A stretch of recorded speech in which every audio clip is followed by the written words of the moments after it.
what kind of scholarships are available. There's a lot of different scholarships. Are they renewable every year? Which means if you get a scholarship awarded before you attend the university, will you get that scholarship again the next year? Or will it stop after the first year? Or maybe you don't get a scholarship during the first year, but then maybe there's an opportunity to get one during the second or third year with the institution. And then again, there's academic scholarships based on your grades in high school. There's need-based. If your family doesn't have enough money, some universities can provide you with a higher amount in scholarships so that you would be able to attend. Talent-based, if you have a specific talent. If you're very good in music, if you're very good in sports, you might get a scholarship. Again, athletic scholarships.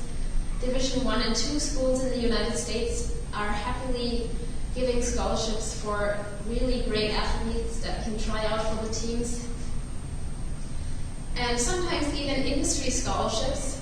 If companies want to sponsor you for your studies in the United States, and in turn you go back and work for them for a couple of years, that's also not a possibility. And there's a lot of other opportunities as well. The most important thing is that you always ask around, that you read the website carefully from the universities to get that kind of information. There's also financial aid, oftentimes not for international students, but again, it depends on your country.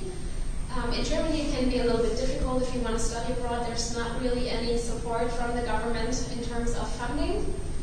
But again, you might be able to receive an industry scholarship or through some clubs or organizations.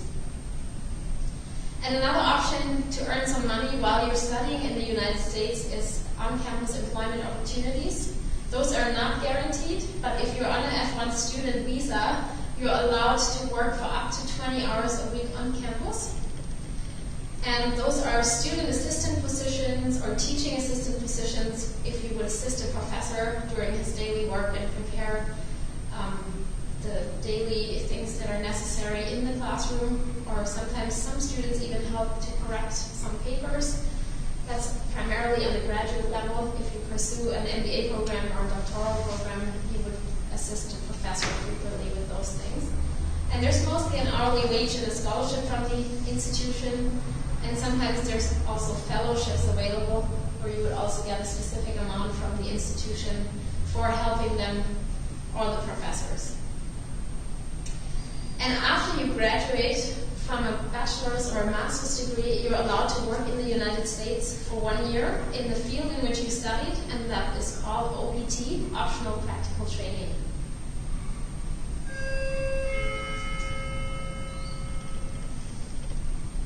Now the application process itself.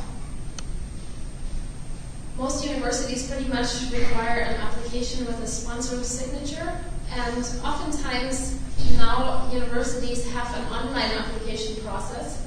So you would have to go to the university's website and open up an account, and then you would fill out everything online. You would also upload all the documentation online, and once they would make the decision that you could be accepted to the institution, then they would ask you to submit original documentation.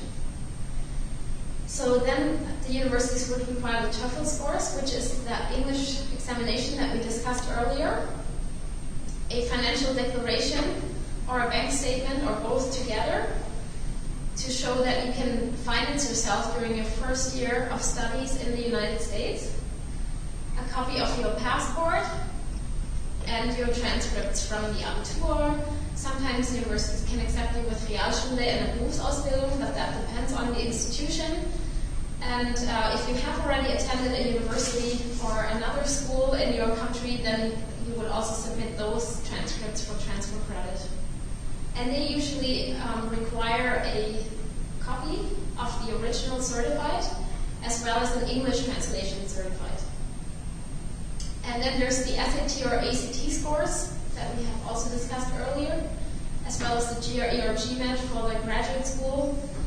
And at many institutions, an essay is also required, and the essay is pretty much something that you would also have to find out the requirements on the webpage of the institution. And for graduate programs, oftentimes you need letters of recommendation or a resume, and also a motivational statement. And once you get accepted to the university, they would usually issue issue an I-20 for you and send you that I-20. And with the I-20, you can visit the U.S. Embassy website, and then you could schedule for an appointment, for a visa appointment, and then usually you get a long list of documentation that you have to bring for the appointment as well.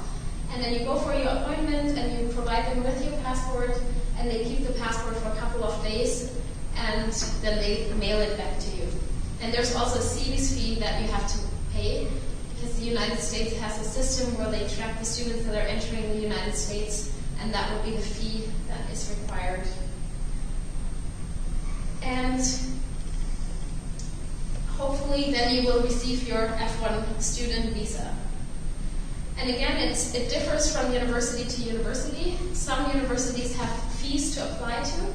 Others have a free application process. So you would have to find out how high is the application fee, when do you have to pay it, how do you have to pay it, is it via credit card or via check, wire transfer, depending on the university.